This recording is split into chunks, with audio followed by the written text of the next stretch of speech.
ராஜபாளைய நகராட்சியோட 9 ஊராட்சியை இணைத்து வந்து மாநகராட்சியை தலைமையிட்ட போகிறதா ஒரு அறிவிப்பு ஒரு உத்தரவு இருக்கு. அதுக்கான சாத்தியங்கள் ஆராய்ங்க. இதனால வந்து கிராமப்புறங்களுடைய உள்ளாட்சி பாதிப்புன்னு சொல்லிட்டு நிறைய பேர் எதிர்த்து எனக்கு ஒன்றும் இல்லை. எனக்கு இந்த ஊராட்சி ராஜ்யெல்லாம் எனக்கு வந்து இது இல்லை. நான் ஆட்சிக்கு வந்தால் ஊராட்சி ராஜ்யம் உள்ளாட்சியெல்லாம் இருக்காது. அது செய்ய மாட்டேன். எம்ஜிஆர் செய்யலை. எனக்கு ஒரு கோட்பாடு இருக்குது. நான் பார்க்குறேன். நான் அங்கே இருந்து வளர்ந்து வந்ததுனால என் மக்களை வந்து ஓர்மைப்படுத்த விடாமல் சிற்றூர்களில் சாதிய வன்மத்தை ஏற்படுத்தி அதை பிளந்து பிரித்து போட்டு ஒரு தாய் பிள்ளைகளாக வாழுகிற சமூகங்களை கூறு போடுறதுல இது ஒரு பெரிய பங்கை வகுக்குதுன்னு நான் நினைக்கிறேன். நானே வேறு வரைக்கும் தண்ணி ஊற்றும் போது அங்கே ஒரு வேலைக்காரன் தேவையில்லைன்னு நினைக்கிறேன்.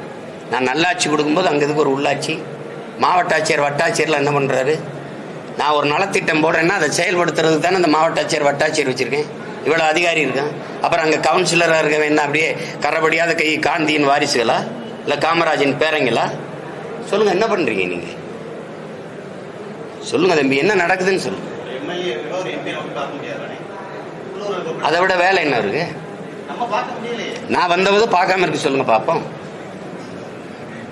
பார்க்காம இருக்க சொல்லுங்க. 8 அமைச்சரை வச்சு இவ்வளவு பெரிய நாடு அன்னைக்கு பிரிக்கப்படாத அந்த சேர்த்து ஆண்டார்ல காமராஜர். 8 அமைச்சர் தானே. அவர் காலத்துல தான் இந்த நாடு வளர்ந்துருக்கு. அவர் 9 ஆண்டு காலத்துல வளர்த்தெடுத்ததை மீதி 60 ஆண்டுகள் அவர் வளர்த்துருக்காங்களான்னு மட்டும் ஒரு சான்று சொல்லுங்க. அவர் கட்டியதான் பள்ளிக்கூடம், அவர் கட்டினதான் அணை, அவர் போட்டதான் சாலை, அவர் கொண்டு வந்ததான் தொழிற்சாலை. ஏதாவது இருக்கா? அவர் பல அணைகளை கட்டினாங்க, நீங்க எல்லாம் பல துணைகளை கட்டினீங்க. வேற என்ன பண்ணீங்க? மாதாவரத்தில் ஒரு பால் பண்ணையை கொண்டு வந்தார். ஒரு பால் பண்ணை பால் பண்ணை தயாரிக்கிறதுக்கு இதை கொண்டு வந்தார். நான் அதை அரசு பணியாக மாற்றுவேன்னு சிரிக்கிறீங்க. அவர் கொண்டு வரும்போது அந்த பண்ணையில் வேலை செஞ்சவெல்லாம் யாரு? அது அரசு பணி தானே. அதை ஏன் மூணு ஆவின் பால் விற்கிற? எங்க மாட்டுப்பால் விற்கிறீல்ல, மாடங்க பதில் வச்சிருக்கீல்ல? ரேஷன்ல அரிசி போடுவியா? விவசாயம் எங்க இருந்து அரிசி வருதுன்னு கேளுங்க. என்கிட்ட கேள்வி வைக்கிறீல்ல, ரேஷன்ல அரிசி போடுறீங்களா, அந்த அரிசி எங்கிருந்து வருதுன்னு கேளுங்க. நீங்க சாராய போத்தல்களை, இந்த டாஸ்மார்க் சரக்கை பாதுகாக்கிற குடோன் எப்படி, சிற்றூர்களை விளைய வைக்கிற வேளாண் பெருங்குடி மக்கள் செய்கிற அத்தியாவசிய உணவுப் பொருளை வாங்கி சேமிப்பு கிடங்கள் வைக்க நீங்க எத்தனை சேமிப்பு கிடங்கு வச்சிருக்க? நீங்க பாக்குறீங்களா இல்லையா? தெருவில் போட்டு அப்படியே மேல தார்பாயை போட்டு மூடி மழை பெஞ்சவனா முளைச்சு நாசமாகிறது நீங்க பாக்குறீங்களா இல்லையா? அப்ப உலகத்துக்கு சோறு போட உழவர்குடியின் மதிப்புக்கு நீ உழைப்புக்கு நீ இவ்வளவுதான் மதிப்பு கொடுக்குற. அப்புறம் வெட்டி பேச்சு. வேற ஏதாவது கேளுங்க.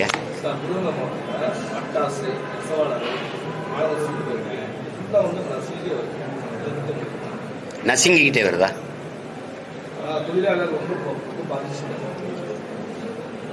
ஏகப்பட்ட கட்டுப்பாடுகள் போடுறாங்க. கட்டுப்பாடுகள் வந்து யதார்த்தத்துக்கு வர அது வந்து அந்த நூல் விலையேற்றம், மின்சாரம் இதுவாகவே சொல்லணும். இப்போ ஈரோடு, திருப்பூர் எல்லா இடத்துலையும் பாதிக்கப்படுதில்ல சிறு குறு தொழில் எல்லாமே. காரணம் அந்த சொத்து வரியும் மின்கட்டண உயர்வும் வந்து பெரிய அளவுக்கு பாதிக்குது. மின்கட்டண உயர்வு நெசவு உங்களுக்கு தெரிய விஷயம் தெரியல எவ்வளோ பாதிக்கப்படுது. அதில் நூல் விலை, அந்த மூலப்பொருளின் விலையேற்றம் பெரிய அளவுக்கு பாதிக்குது. இந்த பட்டாசில் வந்து நமக்கு வந்து ஒரு பாதுகாப்பற்ற இருக்குது. பாதுகாப்பாக இருக்கணும். இன்னும் ஆரம்ப சுகாதார நிலம் ஒரு வெடித்த உடனே எடுத்துகிட்டு போய் ஒரு மருத்துவம் செய்கிறதுக்கான மருத்துவ வசதியே முதல்ல இல்லை. நீங்கள் பார்க்குறீங்க. அது ஒரு பாதுகாப்பான இதை வந்து இவ்வளோ காலம் இவ்வளவு பேரிடர் நடந்த பிறகு ஒரு விழிப்புணர்வு வந்திருக்கணும். மக்கள்கிட்டையும் சரி, அந்த தொழிற்சாலை உரிமையாளர்கிட்டையும் சரி, அதிகாரத்தில் இருக்கணும் சரி. இந்த விபத்து தொடருது, இதை தடுக்கிறதுக்கு இதுக்கு என்ன பண்ணுறதுங்கிற திட்டம் நம்மகிட்ட இல்லை. அது அங்கே ஒரு பெரிய சீர்கேடு. அதனால தான் ஆண்டுதோறும் பேரிடரில் நம்ம அந்த திடீர்னு வெடிவிபத்தில் நம்ம பல உயிர்களை பறிகொடுக்க வேண்டிய சூழல் வருது. அதுக்கு நீங்கள் வேலை வாய்ப்பை வந்து பெருக்கணும். எல்லாருக்கும் எல்லா வேலையும், எல்லாருக்கும் வேலை கிடைக்கணும் வாழ்விடத்திலேன்னா நீங்கள் வேளாண்மை சார்ந்த தொழிற்சாலைகளை முன்னெடுக்கிறத தவிர வழி கிடையாது. இப்போ நீங்கள் உதாரணமாக இப்போ நிலமும் வளமும் சார்ந்த தொழிற்சாலைன்னு நான் சொல்கிறேன். இப்போ மாடு வளர்க்கிற இப்போ 1000 ஒரு பாலின் சந்தை மதிப்பு மட்டும் தமிழ்நாட்டில் 9 லட்சம் கோடி இருக்கு. பால் எங்கேருந்து வருது தமிழ்நாட்டுக்கு? ஆந்திராவிலேருந்து வருது. ஏன் ஆந்திராவிலேருந்து வருது? உங்களுக்கு என்ன பிரச்சனை மாடு வளர்க்குறதுல? நீங்க வீட்டுக்கு வீடு ஒரு மாடு கொடுத்திய, ஒரு ஆடு கொடுத்திய, ஒரு நாட்டுக்கோழி கொடுத்திய. ஏன் கொடுத்திய? வறுமை போயிரும். நீங்க வீட்டில் வளர்க்க சொல்லி எங்க ஆத்தாளப்ப கொடுத்திய. நான் என்ன சொல்றேன், அந்த நாட்டில் வளர்ப்பேன்றேன் தானே. ஒரு நாட்டுக்கோழியின் விலை, கறி விலை எவ்வளவு? 650 ரூபா. ஆட்டுக்கறி விலை எவ்வளவு? 1000 ரூபா. ஆடும் மாடும் நடமாடும் வங்கி சொல்றான், மொபைல் பேங்க்ங்கிறான், நடமாடும் வைப்பகம்ங்கிறான். உனக்கு என்ன உனக்கு அவமானம்? அப்ப நீ வெக்கப்படுறா, கறிதிங்க வெக்கப்படு, பால் குடிக்க வெக்கப்படு. மாடு வளர்க்கறது உனக்கு அசிங்கமா இருக்குல்ல, வெக்கப்படு. அப்ப மாடு பண்ணை 1000 ஏக்கர்ல மாட்டு பண்ணைன்னா அது சார்ந்த வேலை. படிச்சவன் படிக்காதவனுக்கு அரசு வேலை வந்துருது. பாலை எடுத்து பால்கோவா தயாரிக்க, பாலாடை கட்டி தயாரிக்க, நெய் தயாரிக்க, மோர் தயாரிக்க, வெண்ணெய் தயாரிக்க, அதுக்குள்ள இந்த பால் நேரடி உணவுப் பொருளுக்கு இப்படி போகும்போது அது சார்ந்த தொழிற்சாலை வரும்போது காற்று விஷமாகாது, நீர் நஞ்சாகாது, நிலம் கெடாது. புரியுது நினைக்கிறேன். அப்ப எல்லாருக்கும் வாழ்விடத்துல விருதுநகர்லயே தொழிற்சாலை, கரும்பு நல்லா விளையும், கரும்புல இருந்து வெள்ளம் எடுக்கிற தயாரிக்கிற தொழிற்சாலை. பனை வருது, பனையிலிருந்து கருப்பட்டி தயாரிக்கிறது, பனை ஓலையிலிருந்து பெட்டி தயாரிக்கிறது, நார்ல இருந்து கட்டுறது. ஒரு கயத்து கட்டுல 40,000 ரூபாய் அமெரிக்காலன்னா உங்களால் நம்ப இயலுதா? ஒரு கயத்து கட்டுல 40,000 ரூபாய். ஒரு மீன் குழம்பு வைக்கிற சட்டி இருக்குல்ல, மண் சட்டி, 13,500 ரூபாய், 13,000 ரூபாய். நீ பொருளாதாரம் எங்க இருக்குன்னு தெரியாம சாராயம் வித்து எங்களை சாகடிச்சுக்கிட்டு, நீ ரொம்ப கேள்வி கேட்டா 1000 ரூபாய் அம்மாவுக்கு கொடுத்துட்டு, அப்புறம் மகளுக்கு கொடுத்துட்டு, அப்புறம் மகனுக்கு கொடுத்துட்டு, இவ்வளவு காலம் கழிச்சு ஒரு நாளைக்கு 30 ரூபா தானே எங்க தகுதி. இவ்வளவு காலம் கழிச்சு பொருளாதார பெருக்கத்துக்கு வா, வேளாண்மை சார்ந்து வா, வாழையை விளைவை. விருதுநகர்ல ஒருத்தர் வாழை நார்ல பை செய்யறாரு, வேட்டி செய்யறாரு, சேலை செய்யறாரு, வாழை மட்டையில சாப்பிடுற தட்டு தயாரிக்க முடியும். இவ்வளவு இருக்குங்க. அந்த இடத்துக்கு வா, மாற்று பொருளாதார பெருக்கத்துக்கு வா. 2,76,000 ஏக்கர்ல சாப்ட்வேர் இண்டஸ்ட்ரியின் பிதாமகன் பில்கேட்ஸ் 2,76,000 ஏக்கர் அமெரிக்காவில் விவசாயம் செய்யறாரு. 2,76,000 ஏக்கர்.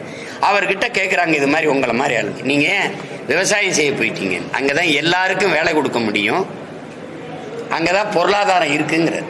தக்காளி விலை 200 ரூபா ஆயிடுச்சுன்னா ஐயோ அம்மானு குதிக்கிறேன். நீங்க ஏன் தக்காளி விளைய வைக்கிறதுக்கு வைக்கப்படுறீங்க? வெங்காயத்தை வெளிநாட்டில இருந்து இறக்குமதி செய்யற வெங்காயங்க, இவ்வளவு பெரிய நிலமும் வளமும் மனித ஆற்றலும் இருந்து ஒரு வெங்காயத்தை கூட உன்னால விளைவிக்க முடியல. எப்படி? இந்தியா உலகத்திலே மாட்டுக்கறியை அதிகமா ஏற்றுமதி செய்யற நாடு இது. இந்தியா 24 லட்சம் டன் ஆண்டு ஒன்றுக்கு ஏற்றுமதி செய்யுது. அப்ப நான் 2014 இப்ப 30-40 லட்சம் டன் ஏற்றுமதி செய்யும். Beef export Hindustan is number 1 நாட்டின் பிரதம அமைச்சரே சொல்றாரு. உங்களுக்கு தெரியும். அதிகமா அந்நிய செலாவணியை வருவாய் ஈட்டுகிற ஒரு தொழில் ஏற்றுமதி, மாட்டுக்கறி ஏற்றுமதி தான். மாடு வளர்க்கறதுக்கு என்ன பிரச்சனை? இந்த மாட்டுக்கறியை ஏற்றுமதி செஞ்சு அதிக லாபம் ஈட்டிட்டு வருது இந்தியா. யார் எந்த நாட்டுக்கு ஏற்றுமதி செய்யுது? அவ்வளவும் கிறிஸ்தவ இஸ்லாமியர் நாடு. அவன் காசை வாங்கி சாப்பிடுற இந்த நாடு, இந்த அதிகாரம் இஸ்லாமியர்லாம் அடிச்சு வெளியில போடா, கிறிஸ்தவெல்லாம் ஓடுறா அப்படின்னா எப்படி? அப்ப ஊரானுக்கு நீ மாட்டுக்கறியை ஊட்டி விடுவா, உள்ளவன் சாப்பிட்டா அடிச்சு கொண்டு விடுவ. இது ஒரு தத்துவம் வச்சிருக்க நீ. பாலின் சந்தை பொருளாம் பிரேசில் நம்பர் 1 இருந்தது, முதலிடத்தில் இருந்தது பால் ஏற்றுமதியில. இப்ப பிரேசிலையும் முந்திக்கிட்டு இந்த இந்தியா வருதுன்னு சொல்றாரு. டைரி டேல பிரதமர் பேசுனது இருக்கு. பால்ல மிகப்பெரிய பொருளாதாரம் இருக்கு. இப்படியே பேசுறாரு. இந்த மாதிரி மிகப்பெரிய பொருளாதாரம் இருக்கு. பால் வித்தாலே நம்ம பொருளாதாரத்தில் தற்சார்பு அடையலாம். ஏன் பால் விற்கல? ஏன் மாடு வளர்க்கல? உனக்கு என்ன பிரச்சனை? எப்படி மேய்ச்சல் நிலத்தை நான் உருவாக்குவேன். 21 லட்சம் ஏக்கர் விளைநிலங்களை உருவாக்க போறேன்னு அம்மா ஜெயலலிதா சட்டசபையில பேசுனது இருக்கு. இப்ப கேட்டிருக்கீங்களா? நான் அனுப்பட்டா அது ஓகே. அப்படி எப்படி சாதாரணமா கடல்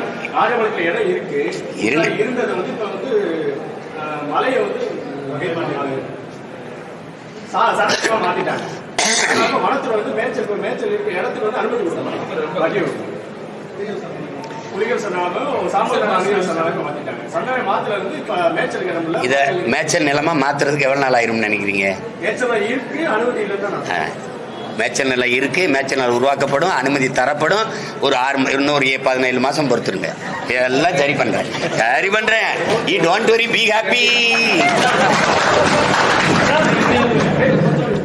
கச்சா எண்ணெய் ரொம்ப குறைஞ்சிருக்கு, ஆனா பெட்ரோல் டீசல் குறைஞ்சிருக்கு. அதுதான் நீங்க வெளிநாடுகள்ல என்னதான் இந்த மூலப்பொருள்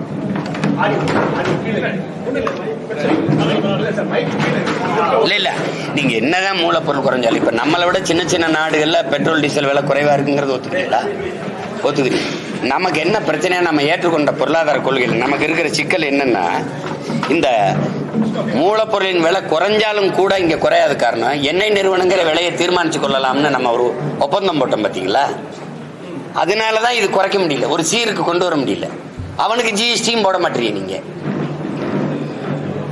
ஏன்னா அது அம்பானிட்டு இருக்கு, இது அதானிக்கிட்டு இருக்கு. சரக்கு மற்றும் சேவை வரின்னு பேர் அதுக்கு, ஆனா சரக்குக்கு மட்டும் இல்லை வரி. அப்ப இது யாரு முதலாளிகளுக்கான நீங்க பொருளாதார கொள்கையை வகுக்கும் போது அவங்க லாப தேவைக்கான திட்டங்களை சட்ட வரைவுகளை கொண்டு வரும்போது இது பாதிக்கப்படுது. அதான் பிரச்சனை. அவன் மூலப்பொருளை ரொம்ப குறைச்சாலும் இவன் அதே விலையில வச்சிருக்கிறது காரணம் அதான். அவன் குறையும் போது இவன் குறைக்கணும்ல, அவன் குறைக்க மாட்டான். ஏன்னா இது முதலாளியின் லாபத்துக்கு உருவாக்கப்பட்ட பொருளாதார கொள்கை. அதான் பிரச்சனை. அது என் கட்டுப்பாட்டில் இருந்துச்சுன்னு வச்சுக்க, அரசின் கட்டுப்பாட்டில் இருந்ததுன்னா மக்களை பாதிக்குதுன்னு நான் பதறுவேன், குறைப்பேன். அப்படி இல்லையே. நீங்க ஒரு சொத்து வரியை கூட்டிட்டீங்க, மின் கட்டணத்தை கூட்டிட்டீங்க, 1000 ரூபா கொடுத்து நான் என்ன பண்றது? இப்போ ஒரு கடை வாடகைக்கு எடுத்திருக்கேன், நான் வாடகை வீட்டில் குடியிருக்கேனே வச்சுக்கிருவோம். இந்த சொத்து வரி வாடகை வீட்டுக்காரரு சொத்து வரி கட்ட அவர் கையில இருந்து போட்டு கட்டுவார், அந்த வாடகையை கூட்டி கட்டுவார், வாடகை உயர்த்தி கட்டுவார். இப்ப மின் கட்டணம் வந்து உயர்ந்துருது. மின் கட்டண உயர்வு, வாடகை இதெல்லாம் சேரும்போது அத்தியாவசிய பொருள் எரிகாற்று ஊர்ல இப்ப நீங்க சிலிண்டர் விலை ஏறிடுது, பெட்ரோல் டீசல் விலை ஏறிடுது. இதெல்லாம் ஏறும்போது என்ன ஆயிருதுன்னா அத்தியாவசிய பொருள்கள் எல்லாம் விலை ஏறிடுது. இப்ப இங்க விருதுநகர்ல விளையிற கத்திரிக்காய் வெண்டைக்காய் சந்தைக்கு கூட்டிட்டு வரும்போது பாறை வந்து இந்த லாரி வாடகை, அதனுடைய வாடகை, அவனுடைய பெட்ரோல் டீசல், அதுக்கு டோல் கட்டுறான் பாருங்க, அந்த வாடகை, இந்த செலவெல்லாம் சேர்த்து தக்காளி கத்திரிக்காய் பருப்பு எண்ணெயில ஏறிடுது. அங்க வரும்போது 20 ரூபா தக்காளி 40 ரூபாய் ஆயிருது. அதனால மக்கள் வாழ முடியாத நெருக்கடிக்கு ஆளாக்கப்படுறாங்க. இதெல்லாம் சரி செய்யணும். ஒரே வழிதான், என்னை ஜெயிக்க வச்சிருங்க, போயிட்டு வரேன்.